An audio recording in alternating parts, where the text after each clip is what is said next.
Hey guys, I'm back with a new cell activator experiment.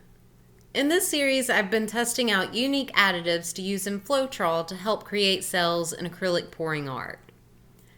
In the first 4 videos, the additives that we've been mixing in Floetrol are traditionally used in fly fishing to make flies either sink in or float on the water.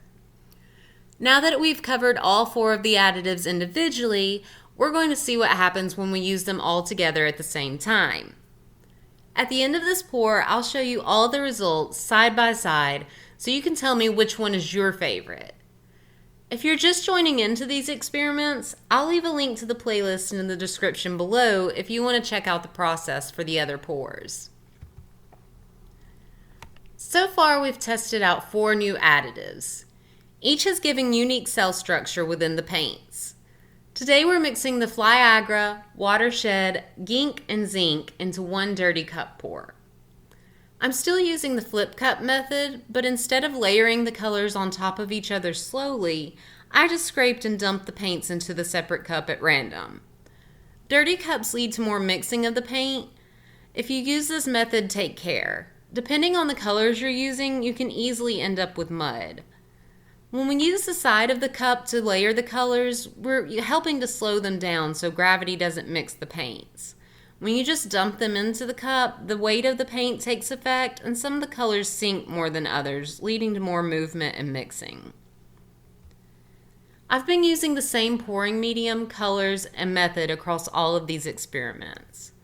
My pouring medium is a mixture of 90% Floetrol to 10% GAC 800.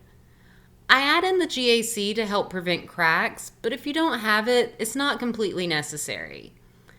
If you don't use GAC but you need to even out the consistency of your paint mixtures, don't be afraid to use water. I recommend mixing your paint in Floetrol first, and if your consistency is off, add a small amount of water and mix in completely. You may be surprised at how much just a few drops of water can change your consistency. Just remember, you can always add more water, but you won't be able to take it back out, so go slow. Like in the previous experiments, I'm using a base of titanium white and colors in cadmium yellow light hue, pyrrole red, and ultramarine blue. I wanted to use colors that would give us a somewhat predictable mix of hues once they were on the canvas. My hope was that this would help us spot differences in cell structure more easily. I mixed large batches of these colors and split off for each pour from there. Between the way I mixed the dirty cup and the mixture of different cell activators, this pour ended up having a lot more color variation in the dry results. There were more chances for the original paint colors to mix and create new colors. You may have noticed that all of these canvases have ended up being predominantly red.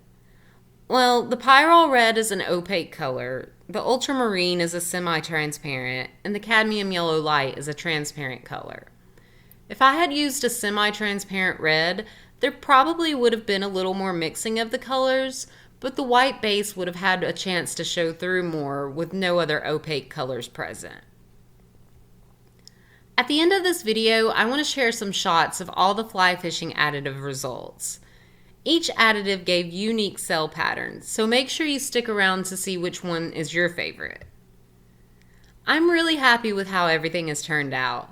I went into these additives not really knowing what to expect. I'm still not 100% sure what they actually contain. My best bet is a wax or silicone base of some sort. The Fly-Agra and Watershed seem to act more like silicone oils than the Gink and Zinc did. I know that this definitely won't be the last time that I use any of these additives. In the next video, I'll be starting in on our next 4 additives that we'll be testing out.